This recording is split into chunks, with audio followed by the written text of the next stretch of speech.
بسم اللہ الرحمن الرحیم، السلام علیکم، welcome to my channel conceptual lectures by M S H. آج کی اس ویڈیو میں ہم جے ایس مل، جان اسٹارٹ مل کے نظریات کے بارے میں ڈسکشن کریں گے۔ اس کا نظریہ آزادی، اس کا نظریہ مملکت، اس کا نظریہ افادیت اور اس کی تصانیف کا بھی پڑھیں گے اور اس کا تھوڑا سا تعارف پڑھیں گے۔ تو ویڈیو سٹارٹ کرتے ہیں۔ اس سے پہلے آپ نے اگر میرا چینل سبسکرائب نہیں کیا تو اس کو لازمی سبسکرائب کر لیں تاکہ نئی آنے والی ویڈیوز کی آپ کو نوٹیفیکیشن مل سکے، اور دوسرے بچوں کے ساتھ بھی شیئر کر دیں تاکہ ان کی بھی ہیلپ ہو جائے۔ تو ویڈیو سٹارٹ کرتے ہیں۔ سب سے پہلے اس کا تعارف۔ اس کے تعارف پہ آئیں تو جان اسٹارٹ مل جو سا جے ایس مل ہے، اس کی پیدائش 20 مئی 1806 میں لنڈن میں ہوئی۔ تو یہ 19ویں صدی کا ممتاز مفکرین میں اس کا شمار ہوتا ہے، اور اس کے جو باپ تھا وہ جیمز مل تھا، اور وہ بھی مشہور مورخ، انتہا پسند فلسفی اور مشہور قانون دان بینتھم کے نظریات کا ہم خیال تھا، اور وہ اس کو بھی بینتھم کی ہی طرح بنانا چاہتا تھا، اور اس کے افکار و نظریات کا ہی پرچار کرے۔ وہ یہ چاہتا تھا کہ وہ بھی اس کے ہی بینتھم کے نظریات کا پرچار کرے۔ اب وہ اسٹارٹ مل، جے ایس مل جو سا تھا، وہ بچپن سے بہت ذہین تھا۔ اس نے جرمی بینتھم، اس کا یہ بھی ہے صفت کہ اس نے جرمی بینتھم سے اس تربیت حاصل کی، اور بینتھم کے نظریات،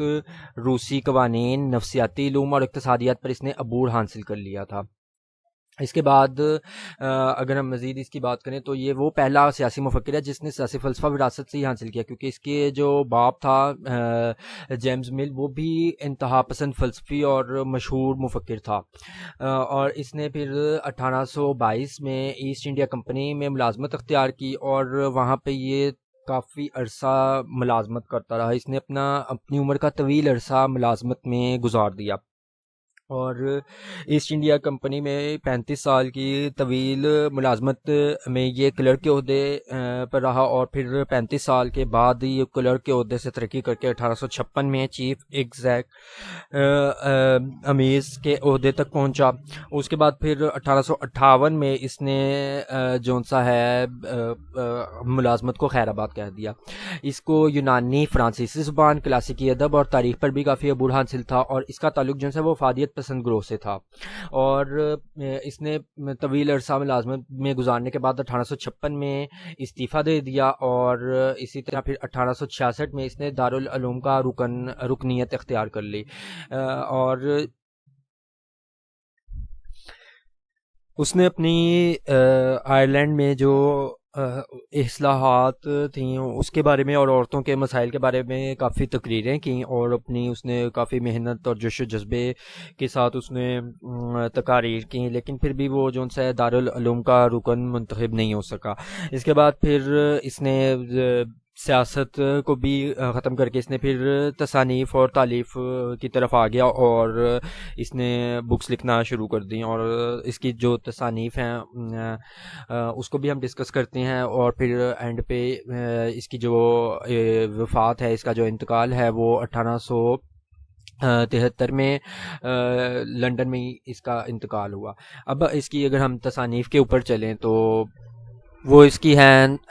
نظام منطق، اس کی ایک تصنیف ہے جس کو ہم سسٹم آف لاجکس کہتے ہیں۔ اسی طرح اس کی جو مشہور تصنیف ہے وہ ہے افادیت پسندی، جو کہ 1863 میں آئی، اور اس کو کہتے ہیں یوٹیلیٹیرینزم۔ اس کے بعد اس کی ایک تصنیف آزادی ہے 1859 میں، یہ مطلب آن لبرٹی، یہ اس کی بہت ہی مشہور کتاب ہے جس کی وجہ سے اس کو کافی پذیرائی ملی۔ اسی طرح اس کی ایک کتاب ہے سیاسی معاشیات کا اصول، پرنسپلز آف پولیٹیکل اکانومی، اور اسی طرح نمائندہ حکومت اس کی ایک تصنیف ہے جس کو ہم کہتے ہیں ریپرزنٹیٹیو گورنمنٹ۔ اسی طرح پارلیمانی اصلاحات پر افکار، یہ بھی اس کی ایک تصنیف ہے، تھاٹس آن پارلیمنٹری ریفارمز۔ اسی طرح سوانح حیات،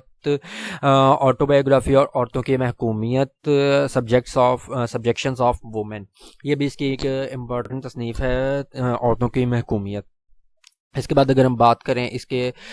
فلسفہ افادیت کی، اس کا جو نظریہ یوٹیلیٹیرینزم ہے اس کے اوپر اگر ہم آئیں تو یہ اس کا بہت امپورٹنٹ نظریہ ہے، اس کا جو یہ فلسفہ ہے، اور یہ ایگزامس پوائنٹ آف ویو سے بھی امپورٹنٹ ہے۔ تو سٹارٹ کرتے ہیں۔ جیسے ہم پہلے پڑھ چکے ہیں کہ اس کا تعلق افادیت پسند گروہ سے ہی ہے، تو یہ اپنے نظریہ افادیت میں اپنے استاد جرمی بینتھم اور اپنے باپ جیمس مل سے بھی بہت آگے نکل گیا، اور اس نے اس میں کافی تبدیلیاں کی ہیں۔ تبدیلیاں کیا کی ہیں؟ وہ یہ کی ہیں کہ سب سے بڑی تبدیلی یہ کی ہے کہ اس کو مادیت پسندی سے دور کر کے اخلاقیات اور روحانیت سے جوڑ دیا اس نے، اور اس سے ہم آہنگ کر دیا ہے۔ یہ بہت بڑی تبدیلی اس نے کی ہے۔ وہ سمجھتا ہے کہ محض جو ہے نا مادی نوعیت کی ضروریات کی تکمیل ہی اصلی خوشی نہیں، بلکہ اصلی خوشی روحانی اور اخلاقی مقاصد کو پورا کرنا ہے۔ اور بینتھم کا نقطہ نظر تھا کہ ہر وہ چیز اچھی ہے جو افراد کی مادی خواہشات، آسائشیں اور لذتیں پوری کرے۔ اس کے برعکس اسٹارٹ مل جے ایس مل جونس ہے، وہ کیا کہہ رہا ہے کہ ہر وہ چیز اچھی ہے جو اخلاقی اعتبار سے اچھی ہو، اور ہر وہ عمل بہتر ہے جس سے انسان اخلاقی رفتوں کو چھوئے اور روحانی طور پر سکون اور اطمینان حاصل کر لے۔ یہ وہ بنیادی تبدیلیاں بیسیکلی جو جان اسٹارٹ مل اپنے نظریہ افادیت میں اس نے کی، اور اس نے اخلاقیات سے اس کو مشروط کر دیا اپنے نظریہ افادیت کو۔ اور اس نے بینتھم کے جو 2 اصول تھے دکھ اور سکھ کا، اس کو بالکل ہی نظر انداز کر دیا ہے۔ وہ افادیت پسندی کے بینتھم کے بنائے ہوئے عام خوش فہمی اور عام خوشی اور غم کے نظریات سے آگے لے جا کے اس کو بالکل ہی چینج کر کے اس کو روحانیت کے ساتھ جوڑ دیتا ہے۔ اب اس کے مطابق بیسیکلی جے ایس میل کیا کہنا چاہتے ہیں کہ اگر انسان دنیا بھر کی تمام خوشیاں اور لذتیں حاصل کر لے جن کی بنیاد مادیت پر ہے، تو ان کی حیثیت اخلاقی، روحانی اور حقیقی نہیں ہوگی، یہ حقیقی خوشی نہیں ہوگی، بلکہ وہ کہتے ہیں کہ اعلیٰ اخلاقی اصولوں کو سامنے رکھ کر ہی حقیقی خوشی وہ حاصل کر سکتا ہے۔ وہ کہتا ہے کہ اگر انسان تو حقیقی خوشی حاصل کرنا چاہتا ہے نا، تو اس کو انسانوں کی خدمت کرنی ہوگی، اثار و قربانی کا جذبہ پیدا کرنا ہوگا، خود تکلیف سہ کر دوسروں کے لیے مسرت کا جذبہ پیدا کرنا ہوگا، اور خود تکلیف سہ کر دوسروں کے لیے مسرت کی راہ ہموار کرنی ہوگی۔ اور اب اس کے نزدیک بیسیکلی یہی ہے کہ اپنی ذات کو نظر انداز کر کے دوسروں کے لیے خوشی کا باعث جو سا بنچا، تو اس سے اس کو حقیقی خوشی ہی ملے گی۔ اب اس نے جو کچھ اصول بنائے ہیں وہ اصول ہم پڑھ لیتے ہیں کہ اس کے جو نظریہ افادیت کے جو اس نے اہم اصول بنائے ہیں وہ کیا ہیں۔ اس کے مطابق ہے کہ فرسٹ اس نے یہ اصول ہے کہ صرف ایسے ہی اعمال اچھے ہیں اور بہتر ہیں جن سے حقیقی خوشی یعنی روحانی طور پر خوشی ملتی ہے، ٹھیک ہے۔ اس کے بعد سیکنڈ اس نے یہ بتایا کہ ہر عمل کی بنیاد اعلیٰ اخلاقی اقدار اور جذبوں پر ہونی چاہیے۔ اس کے بعد اس نے جو تھرڈ اصول بنایا وہ ہے کہ نیکی اور سچائی ہی زندگی کا مقصد ہونی چاہیے، محض مادہ پرستی مسئلے کا حل نہیں ہوتا، نیکی اصل میں زندگی کا مقصد ہونی چاہیے۔ اس کے بعد اس نے کہا کہ اخلاقی اصولوں پر اس کو کاربند رہنا چاہیے انسان کو۔ اور نمبر 5 پہ اس کا یہ اصول ہے کہ انسانیت اور حیوانیت میں اخلاقیت کا فرق ہے، کہ نیک اور اچھے عمل انسان کو اونچے درجے پہ لے جاتے ہیں، اور اسی طرح اعلیٰ اخلاقی صفات کے کم ہونے سے، معدوم ہونے سے انسان کی حیثیت جانوروں سے بھی زیادہ بری ہو جاتی ہے۔ اس کے بعد وہ کہتا ہے کہ اس میں انسانیت کی خدمت سے کسی طرح بھی انسان کو پیچھے نہیں ہٹنا چاہیے۔ اور 7واں اصول اس کا ہے کہ اخلاقی اقدار پر عمل کرنے سے ہی حقیقی خوشی ملتی ہے۔ حکومت جو ہے وہ مادی آسائشیں فراہم کر کے حقیقی خوشی عوام کو نہیں پہنچا سکتی ہے، حقیقی خوشی صرف اخلاقی اقدار پر عمل کرنے سے ہی ملے گی۔ اور اس کے ساتھ 8واں اصول اس نے یہ کہا کہ قربانی اور اثار کا جذبہ حقیقی روحانی خوشی اور مسرت کا باعث بنتا ہے۔ اس کے بعد اگر ہم دونوں کے بینتھم اور اس کے مل کے نظریات کا اگر ہم کمپیریزن کریں، بینتھم اور مل کے جو نظریات ہیں، تو اس میں سب سے پہلے تو یہی آ جاتا ہے کہ بینتھم جون سا ہے وہ مادیت پسندی کے اصولوں کی خواہش کرتا ہے، اور اسی طرح مل جون سا ہے وہ اخلاقیات پر زور دیتا ہے، جبکہ جو بینتھم ہے وہ محض مادیت پسندی پر ہی اس کو ہی بنیاد ٹھہراتا ہے۔ اسی طرح مل کے نزدیک جون سا حقیقی خوشی وہ نہیں ہے کہ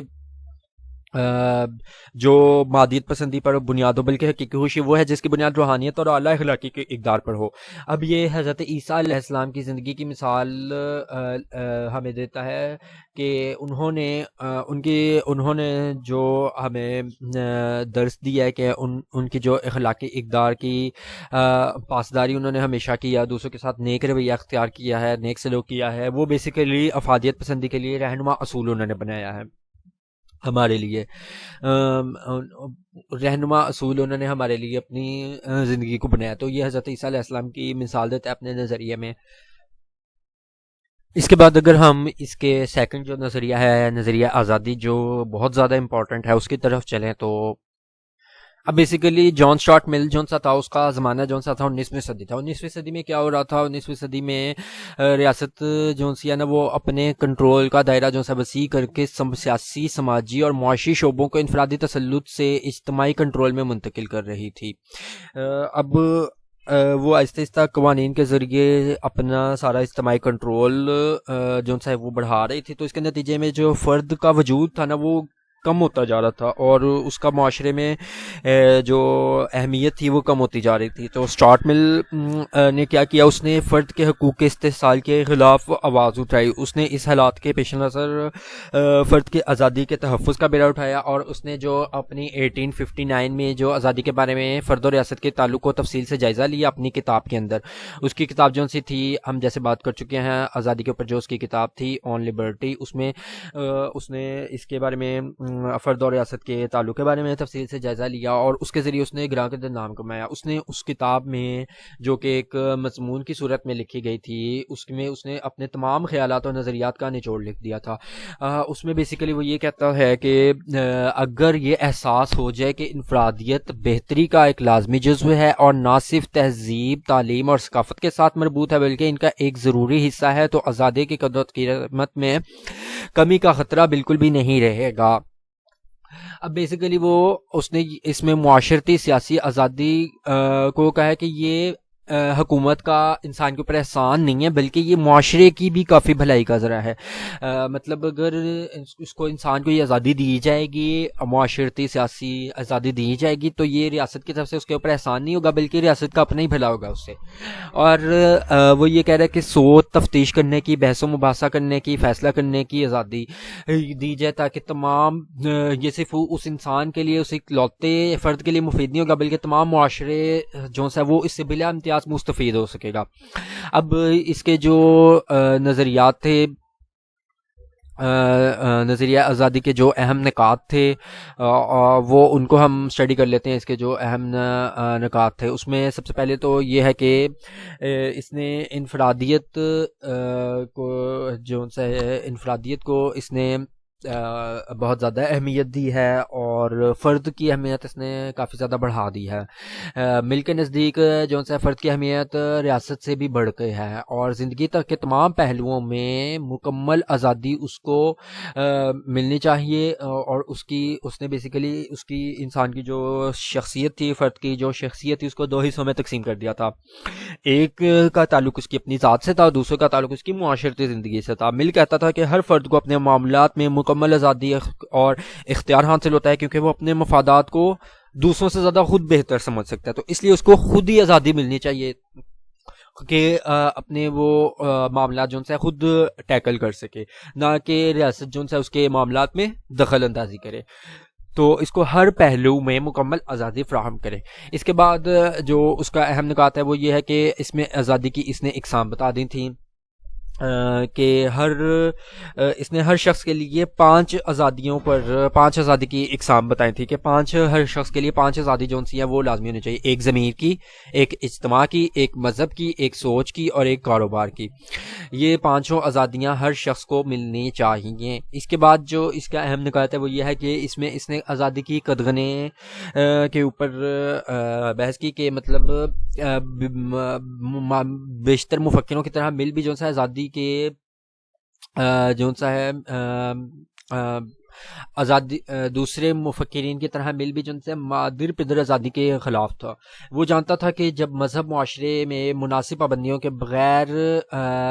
مہذب معاشرے میں مناسب پابندیوں کے بغیر دی جانے والی آزادی نقصان دہ ثابت ہو سکتی ہے.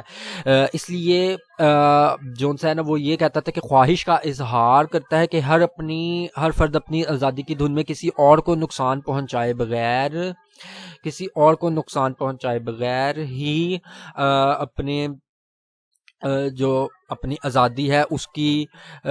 کو استعمال کرے، اور اپنی آزادی کو ریاست اور اس میں بسنے والے افراد کی اصلاح کے لیے بروئے کار لائے. لیکن اس میں اس کو یہ خیال رکھنا چاہیے کہ اس کی آزادی کی دھن میں کسی اور کو نقصان نہیں پہنچنا چاہیے. تو وہ یہ کہہ رہا ہے کہ مہذب معاشرے میں مناسب پابندیوں کے بغیر دی جانے والی آزادی جو سی ہے وہ نقصان کا ثابت ہوتی ہے. وہ یہ بات مانتا ہے دوسرے مفکرین کی طرح، اس لیے وہ کہہ رہا ہے کہ اس کو دوسروں کا نقصان نہیں پہنچانا چاہیے. اس کے بعد جو اس کی امپورٹنٹ ہے پوائنٹ کہ اس نے عورتوں کی آزادی کے اوپر بھی بات کی کہ صنف نازک کے لیے اس نے جو آواز اٹھائی تھی کہ عورتوں کے حق کے رائے دہی فراہم کیا جائے کہ وہ بھی اپنا رائے دیں اور ووٹ کاسٹ کر سکیں. اور اسی طرح وہ چاہتا تھا کہ معاشرے میں جو ایک نصف آبادی تقریباً جو عورتوں کی ہے ان کو بھی ہر سطح کی آزادی دی جائے کہ وہ بھی ہر کام کر سکیں اور ریاست کی ترقی میں حصہ لے سکیں. اور مردوں کے مساوی حقوق ان کو بھی ملنے چاہیے. اس کے بعد جو اس کا امپورٹنٹ پوائنٹ ہے وہ یہ ہے کہ اخلاقی اقدار کے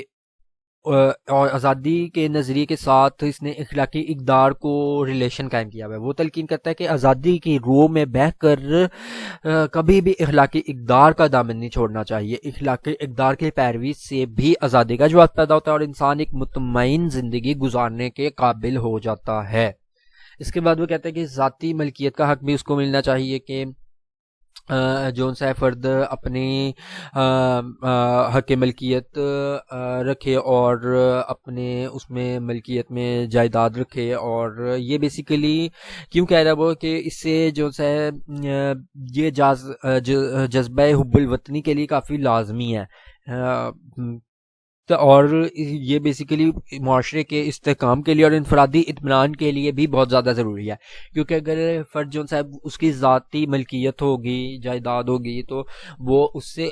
اس کو انفرادی اطمینان ہوگا جو کہ معاشرے کی استحکام کے لیے بہت زیادہ ضروری ہے. تو اس لیے وہ اس کو ذاتی ملکیت کو ذاتی جائیداد رکھنے کو حب الوطنی کے ساتھ حب الوطنی کے جذبات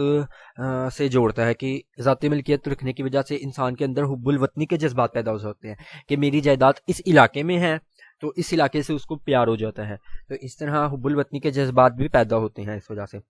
اس کے بعد جو اس کا ہے کہ اس کو بغاوت کی بھی آزادی ملنی چاہیے کہ اگر اس کی آزادی کے تحفظ کے سلسلے میں کوئی رکاوٹ آئے تو اس کے خلاف وہ بغاوت کر سکے. ریاست میں بسنے والے جو افراد ہیں وہ جو سا ہے بغاوت کی آزادی کو صرف اور صرف جابرانہ احکامات اور قانون کی حد تک محدود رکھتا ہے کہ اگر کوئی ریاست آپ کے اوپر ایسے قانون لگا رہی ہے اور ایسے احکام دے رہی ہے جو جابرانہ ہیں تو ان کے خلاف لوگ اپنی آزادی کے تحفظ کے لیے بغاوت کر سکتے ہیں. صرف اس صورت میں وہ بغاوت کی آزادی ان کو دیتا ہے کہ وہ اپنی آزادی کے لیے آواز اٹھا سکتے ہیں بغاوت کی آزادی کے لیے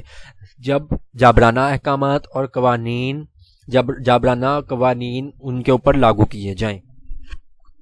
اس کے بعد وہ یہ کہتا ہے کہ محدود ریاستی مداخلت ہونی چاہیے کہ ریاست کے کردار کو جو ہے وہ کافی کم کر دینا چاہتا ہے کیونکہ 19ویں صدی میں کافی بڑھے تھے اور ریاست اپنا کنٹرول کافی بڑھا رہی تھی. تو اس لیے وہ یہ کہہ رہا تھا کہ یہ اپنے کنٹرول کو کم کریں ریاست اور انفرادی آزادیوں کے معاملے میں ریاست جو سی ہے وہ کم از کم مداخلت کرے تاکہ اور کم سے کم قوانین لاگو کر کے افراد کو آزادی دے اور ان کے آزادی کے تحفظ کے لیے کسی مخصوص فرد کی آزادی پر پابندی لگانے کی اجازت نہیں ہونی چاہیے ریاست کی آزادی کے لیے. تو ہر فرد کو اپنی مخصوص اس کو آزادی ملنی چاہیے. بیسیکلی وہ یہ کہنا چاہ رہا ہے کہ اگر فرد کو اس کی آزادی سے محروم کر دیا جائے تو وہ معاشرے اور فرد دونوں کے لیے خطرہ ہوگا. خطرہ کیسے ہوگا کہ اس کو تقریر اور تحریر کی آزادی نہیں ملے گی تو وہ انسان تو اس کے بغیر رہ نہیں سکتا نا. تو اس لیے اس کے اندر پھر منفی جذبات جنم لیں گے اور فرد اور جو سا ہے افراد کو فکر کاروبار اور مذہب کے بارے میں مکمل آزادی دے دینی چاہیے تاکہ اس صورت میں ہی ریاست جو سا ہے وہ صرف ایک صورت میں ہی ریاست کو اجازت دیتا ہے کہ انفرادی آزادی میں مداخلت کرے اور وہ صورت یہ ہے کہ اس کو اگر نقصان سے بچانا ہو تو مطلب ان کے جو الفاظ ہیں وہ یہ ہے کہ دوسروں کو نقصان سے بچانا وہ واحد مقصد ہے جس کے تحت مہذب برادری کے کسی رکن کے خلاف جائز طاقت استعمال کی جا سکتی ہے. صرف وہ یہی کنڈیشن بتاتا ہے, اس کے علاوہ اور کسی بھی معاملے میں ریاست جو ہے وہ مداخلت نہیں کر سکتی. اس کے بعد نیکسٹ ہے کہ مثبت انفرادی خواہشات کہ اسٹارٹ مل کے نزدیک انسان کی خواہشات پازیٹیو ہوتی ہیں اور اس کی سوچ جو ہے وہ تعمیری ہوتی ہے، کنسٹرکٹیو ہوتی ہے، اور اس نے اس کے نیگیٹو پہلو کو کنسیڈر نہیں کیا. اس کے بعد اس کا اہم نکات جو ہے وہ یہ ہے کہ اس نے آزادی پر جو پابندیاں لگائی ہیں وہ کون سی ہیں. وہ ہم جیسے پہلے ہم تھوڑا سا ڈسکس کر چکے ہیں کہ وہ یہ ہے کہ اس کی آزادی کی دھن میں وہ کسی اور کو نقصان نہ پہنچائے اور دوسروں کو خطرات سے محفوظ رکھے اور ان کو نقصان نہ پہنچائے. اس لیے وہ والی ان کو جو یہ والی جو انفرادی ان کو آزادی ہے، یہ والی آزادی ان کو نہیں دی گئی. باقی یہ والی آزادی پہ وہ پابندی لگاتا ہے کہ وہ کسی کو دوسرے کو نقصان نہیں پہنچا سکتے. اس کے بعد اگر ہم بات کریں کہ جابرانہ رواج کے خلاف بغاوت کی آزادی، جو کہ ہم پہلے بھی ڈسکس کر چکے ہیں کہ بغاوت کی آزادی وہ صرف اس صورت میں دیتا ہے کہ جب ان کے اوپر جابرانہ جو سا ہے قوانین بنائے جائیں اور ان کے اوپر جابرانہ احکامات نافذ کیے جائیں، تب وہ بغاوت کی آزادی کے لیے آواز اٹھا سکتے ہیں. نیکسٹ ہے کہ اخلاقی اقدار پر عمل درآمد ان کو کرنا چاہیے، اگر وہ تکلیف دہ بھی ہوں، ان کے لیے ان پر عمل کرنا مشکل ہو، پھر بھی ان کو کوشش کرنی چاہیے کہ وہ اخلاقی اقدار کو اپنائیں، کیونکہ ان سے افراد آزادی اور مسرت سے ہی، حقیقی خوشی سے ہی ہمکنار ہو سکتے ہیں.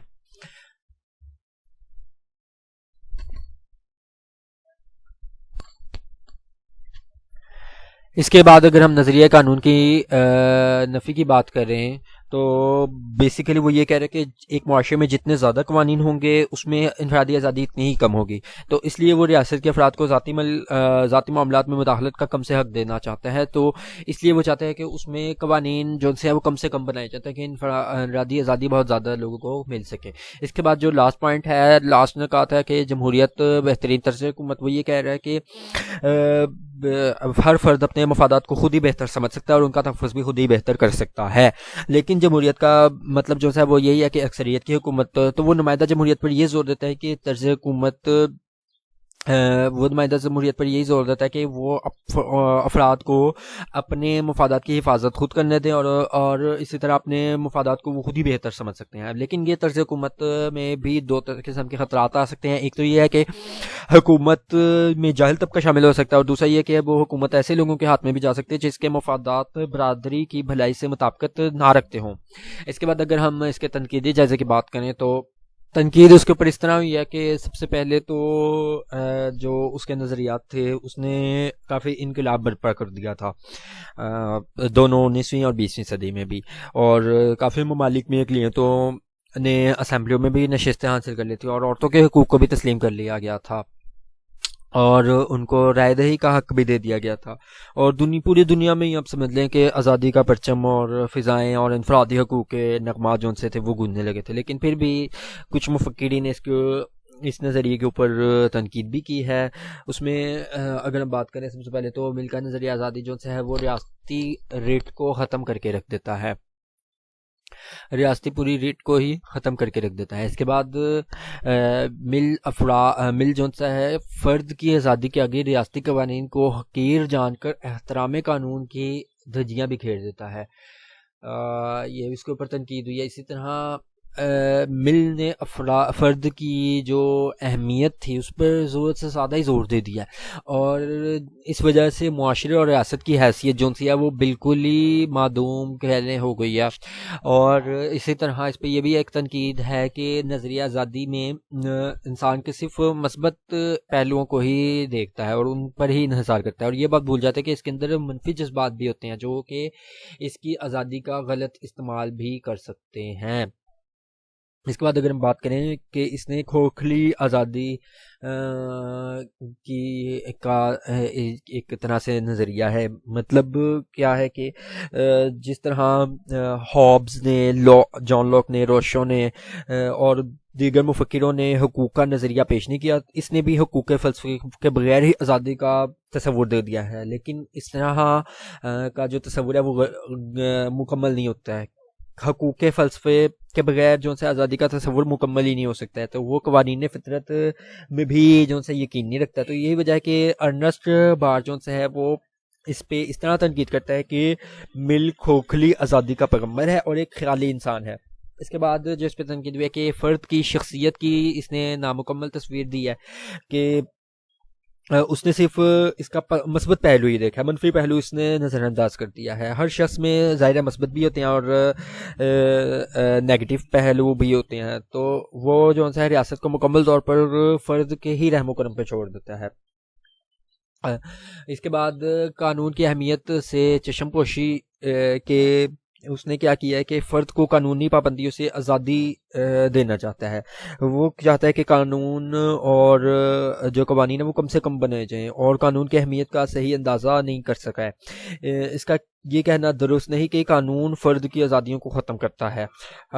حقیقت یہ ہے کہ قانون انفرادی آزادیوں کا ہی محافظ ہوتا ہے۔ مثلا سوشل سیکیورٹی کے قوانین، مزدوروں کے قوانین، عورتوں کے حقوق کے قوانین، اور اپنے متعلقہ شعبوں میں افراد کی آزادیوں کے تحفظ کرتے ہیں۔ تو بیسیکلی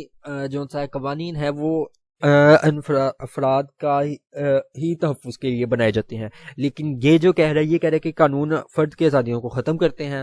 تو یہ اس کے اوپر تنقید ہوئی ہے کہ یہ غلط بات کہہ رہا ہے۔ اس کے بعد جس پہ تنقید ہوئی ہے کہ ریاستی کنٹرول کی مخالفت کرتا ہے، وہ کہ ریاست کو اجازت نہیں دیتا کہ وہ فرد کے معاملات میں دخل اندازی کرے۔ وہ فرد کو معاشرے میں ایک ایسے دیکھنا چاہتا ہے کہ جس طرح وہ اپنی منمانی کرتا رہے۔ تو یہ فلسفہ جو ہے یہ جدید معاشرے کی ضروریات کے مطابق نہیں ہے، کیونکہ افراد کی بہتری کے لیے ریاست کو کنٹرول کرنا ریاستی کنٹرول بہت زیادہ ضروری ہے، اور بہت سے معاملات اور شعبے ایسے ہیں جن کا نظم و نسق صرف ریاست ہی کر سکتی ہے۔ تو اس لیے ریاست کو یہ اختیار ہونا چاہیے کہ وہ افراد کو شراب نوشی، چوری، ڈکیتی، قتل اور خودکشی وغیرہ سے روک سکے۔ اس کے بعد اگر ہم بات کریں کہ فرد کا معاشرے سے الگ وجود اس نے جو بنا دیا ہے، کہ فرد کو معاشرے سے تنہا بالکل ہی کر دیا ہے، اور ایسا ممکن نہیں ہے، کیونکہ انسان جو سے ایک معاشرتی حیوان ہے، وہ تنہا زندگی گزار ہی نہیں سکتا ہے، اپنی ضروریات نہیں پوری کر سکتا ہے، اس کو دوسروں کی ضرورت پڑتی ہی ہے۔ تو اسٹارٹ مل جو ہے وہ فرد کی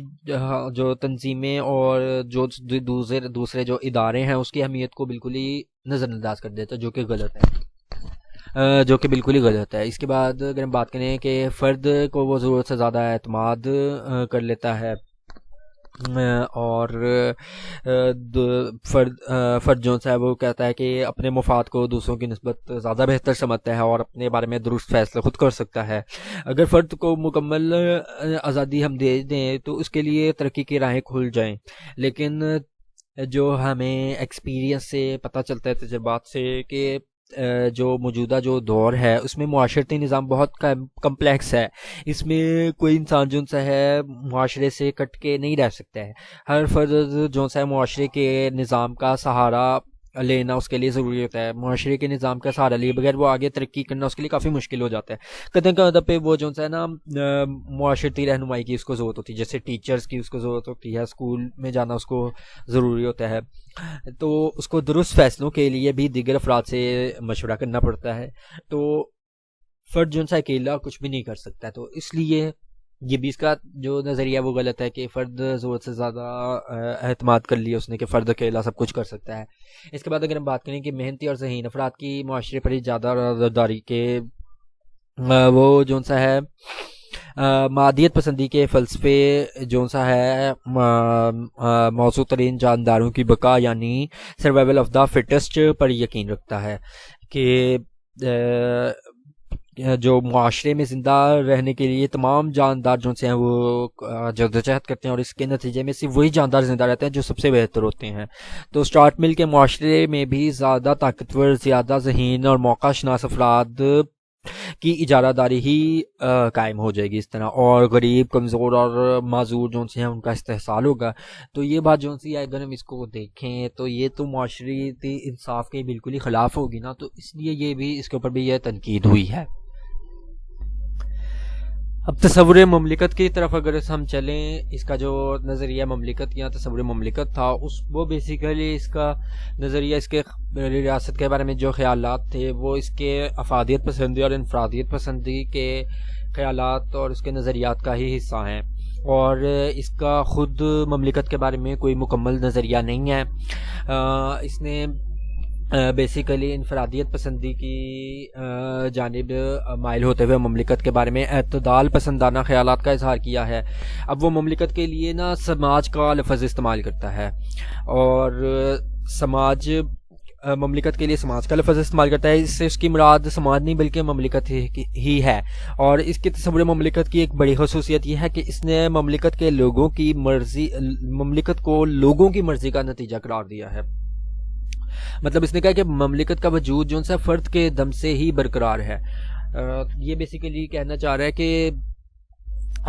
فرد اپنے مفادات کا خود ہی تحفظ کر سکتا ہے اور خود ہی محافظ ہے، اس لیے اسے اپنے مفادات کی تکمیل کے لیے نہ کسی مملکت کی ضرورت ہے اور نہ ہی اس زمن میں وہ کسی سیاسی ادارے کا محتاج ہے، بلکہ وہ کہتا ہے کہ اگر مملکت کوئی اہمیت رکھتی ہے تو صرف اتنی رکھتی ہے کہ افراد کی مرضی کے نتیجے میں ہی یہ وجود میں آئی ہے۔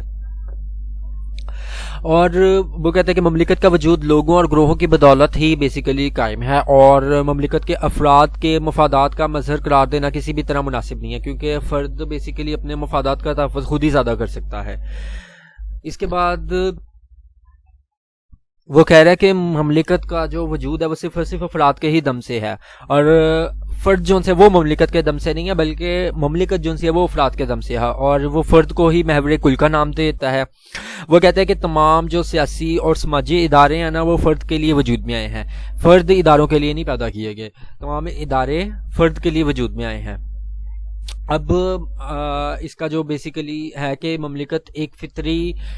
نہ تو وہ ان لوگوں کے ساتھ ہے جو کہہ رہے ہیں کہ مملکت ایک فطرتی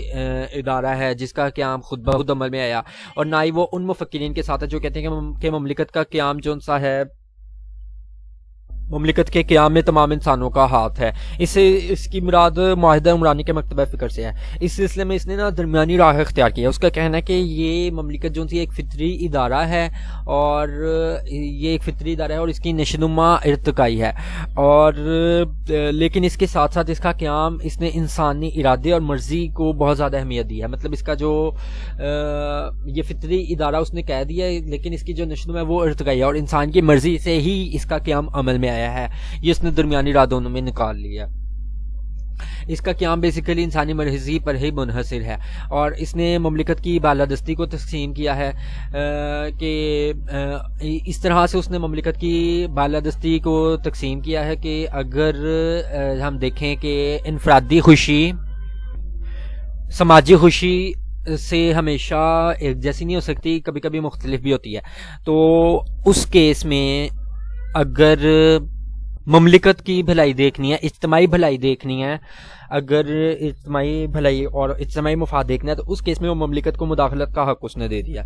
اسی طرح اس نے عدم مساوات کے خاتمے کے لیے بھی مملکت کو مداخلت کا حق دے دیا ہے۔ بیسیکلی اس کے نزدیک نا زندگی گزارنا کوئی آسان کام نہیں ہے، بہت جدوجہد کرنی پڑتی ہے، قدم قدم پہ انسان کو جو ہے نا وہ غیر منصفانہ برتاؤ بھی مل سکتا ہے، تو اس غیر منصفانہ برتاؤ اور اس عدم مساوات کے خاتمے کے لیے اس کو مملکت کی ضرورت پڑتی ہے، تو اس لیے اس کیس میں مملکت مداخلت کر سکتی ہے۔ اسی طرح معاشی معاملات کے حل کے لیے بھی اس نے مملکت کو مداخلت کا حق دیا ہے۔ اس کیس میں وہ کہہ رہا ہے کہ مملکت کی بالادستی ہے، لیکن وہ ریاست کو فرد سے کم ہی اہمیت دیتا ہے، اور اس کیس میں اس نے جو اس کے فرائض بتائے ہیں اس کے فرائض میں یہ آتا ہے کہ وہ بالکل بھی دخل نہیں دے سکتی، افراد کے معاملات میں مداخلت نہیں کر سکتی، صرف وہ جو کیس ہم نے پیچھے ڈسکس کیے ہیں ان کیس میں ہی مداخلت دے سکتی ہے۔ اسی طرح مملکت جو ہے معاشرے سے اس کا فرض یہ ہے کہ عدم مساوات کا خاتمہ کرے، اور اسی طرح انفرادیت کی نشوونما اور ان کی نشوونما کے لیے مواقع فراہم کرے، اور اسی طرح مملکت جو ہے افراد کی اخلاقیات کی تعمیر میں اپنا کردار ادا کرے، اور اسی طرح اس کا فرض یہ بھی ہے کہ روحانی تربیت کے اور اخلاقی تربیت کے لیے مواقع پیدا کرے مملکت۔ اس کے بعد اگر ہم بات کریں کہ اس کے جو نظریات تھے وہ بیسیکلی یہ جو نظریہ تھا یہ ابہام کا شکار تھا، اور انفرادیت پسندی اور افرادیت پسندی کے ہی پیش نظر رکھ کے اس نے پیش کیا تھا، اور افراد کی بیسیکلی اس نے مملکت کو افراد کی مرضی کا ہی نام سمجھا تھا، اور یہ کوئی فطری یا معاہدہ عمرانی نہیں بلکہ اس نے کہا تھا کہ یہ افراد کی مرضی کا نام ہے۔ مطلب اس نے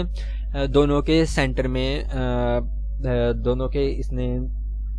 بیچ کی راہ ایک نکالی تھی، درمیانی راہ اختیار کی تھی کہ نہ تو یہ فطری ادارہ ہے اور نہ ہی یہ معاہدہ عمرانی پر مبنی ادارہ ہے، بلکہ اس نے کہا تھا کہ افراد کی مرضی کا ادارہ ہے، افراد کی مرضی ہے تو ہی یہ قائم ہے۔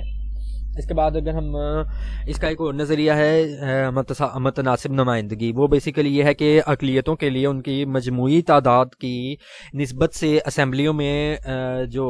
کچھ نشستیں مخصوص کر دی جائیں تو اس طرح ان کو نمائندگی کا اہتمام مل جائے، تو یہ متناسب نمائندگی ہے۔ اس کے لیے اس نے بیسیکلی اقلیتوں کے لیے متناسب نمائندگی کے اصول کی حمایت کی ہے، اور اس کو وہ جمہوریت کے لیے لازمی قرار دیتا ہے کہ اقلیتوں کو بھی شامل کیا جائے۔ تو اسی وجہ سے جیسے ہم ڈسکس کر چکے ہیں کہ کافی 19ویں 20ویں صدی میں اقلیتوں کو کافی سیٹیں بھی مل گئی تھیں۔